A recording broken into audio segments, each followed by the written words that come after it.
Histoire du Béarn. Chapitre 1. Aux origines du Béarn. 5e-9e siècle.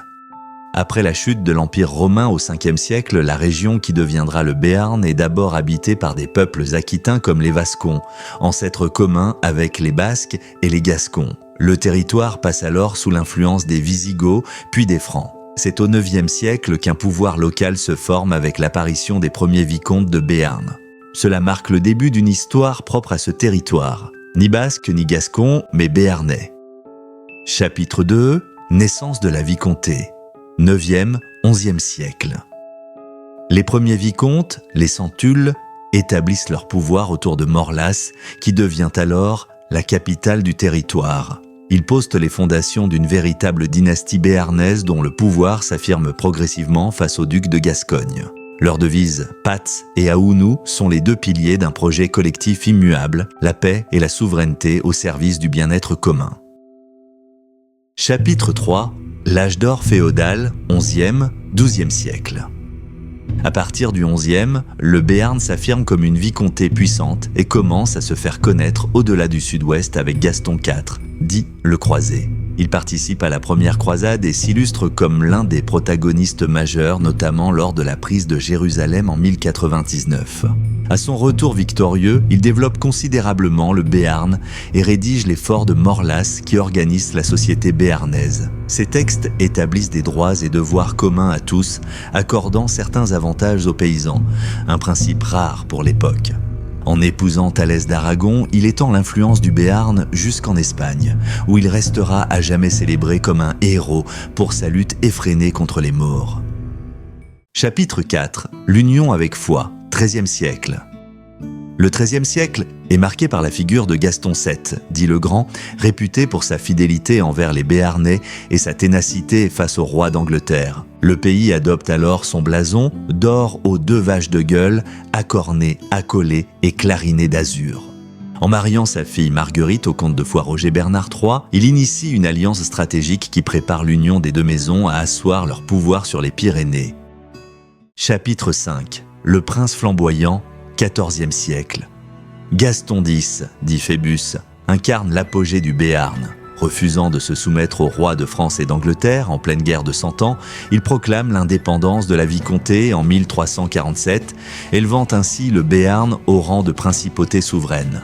Vassal du roi de France pour le comté de Foix, il privilégie nettement le Béarn de son héritage qu'il juge plus libre, plus puissant et politiquement plus stable. Il s'illustre comme un chef militaire d'exception, remportant de glorieuses victoires contre ses rivaux régionaux.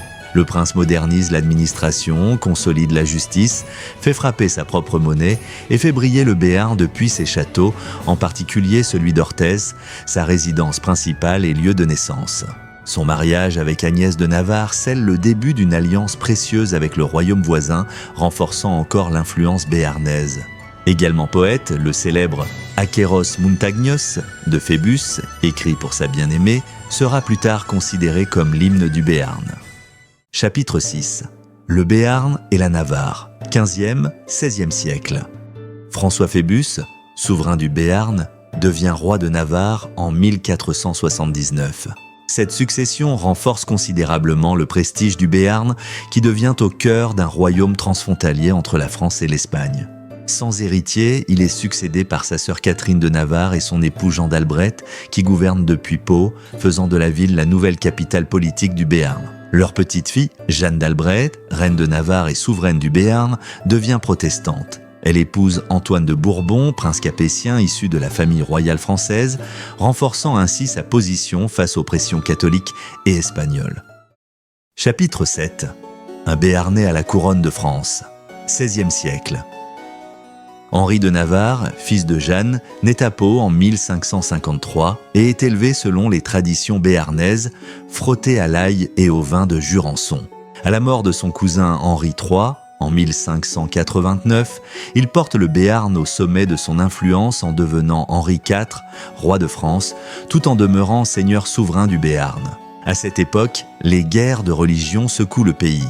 Pour apaiser les tensions, Henri accepte de se convertir au catholicisme en 1593, prononçant la célèbre phrase « Paris vaut bien une messe ». 5 ans plus tard, il promulgue l'édit de Nantes garantissant la liberté de culte et la tolérance religieuse. Le Béarnais restera ancré comme une figure marquante de l'histoire française pour ses talents de chef militaire et sa capacité à survivre dans un contexte religieux explosif. Son règne marque le retour de la paix et le début d'un profond renouveau pour le royaume de France. Chapitre 8. Le Béarn dans la France royale, 17e, 18e siècle.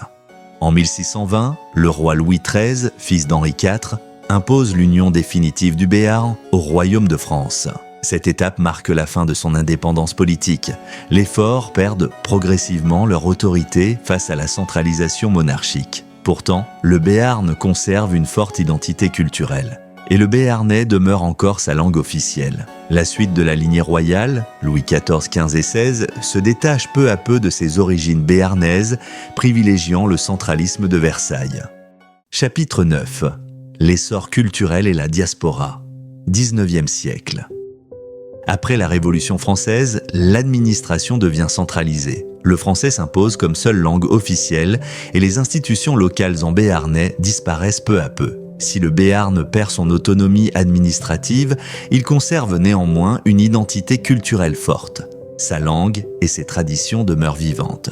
En 1858, le linguiste Vastin Lespy codifie la langue béarnaise, contribuant à sauver un patrimoine linguistique en danger. Ce siècle est également marqué par une grande crise agricole entraînant un important exode de paysans, notamment vers l'Amérique du Sud, comme la Pampa en Argentine qui promet travail, terre et liberté. Parallèlement, les bergers de la vallée d'Ossau utilisent la laine de leurs moutons pour créer un couvre-chef qui deviendra un symbole de la région, le béret. Les premières fabriques apparaissent dans le Béarn, notamment à Oloron-Sainte-Marie, qui devient le haut lieu de cette tradition artisanale. Côté militaire, Jean-Baptiste Bernadotte devient maréchal d'Empire sous Napoléon. De façon surprenante, le Parlement suédois élit ce Béarnais très réputé comme prince héritier.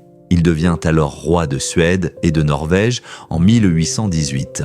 Côté industrie, Gaston Planté, physicien né à Orthès, invente la batterie au plomb et révolutionne son domaine. Côté littérature, Alexandre Dumas rend un hommage vibrant au Béarn dans son roman mondialement connu « Les Trois Mousquetaires ». L'auteur ne laisse planer aucun doute quant à l'origine de ses héros. D'Artagnan, Porthos, Aramis et Athos sont tous des Béarnais. Chapitre 10. L'époque contemporaine et au-delà. 20e, 21e siècle. La langue béarnaise décline peu à peu, mais des écrivains comme Simine Palaye la défendent avec passion, à travers dictionnaires, poèmes et œuvres littéraires. Les travaux d'historiens comme Pierre Tucot-Chalat redonnent vie à l'histoire médiévale de la région. Le sociologue Pierre Bourdieu influence le monde entier avec sa pensée critique dans ses œuvres telles que « La distinction ». Les traditions, quant à elles, danse, chant, gastronomie, restent solidement ancrées dans la vie locale. Aujourd'hui, le Béarn continue de faire vivre son héritage tout en relevant les défis du monde contemporain. Fier de son immense histoire, il affirme son identité forte construite autour d'une conscience collective et d'un sentiment d'appartenance à une communauté bien distincte. Il transmet, génération après génération, la mémoire d'un territoire libre et unique,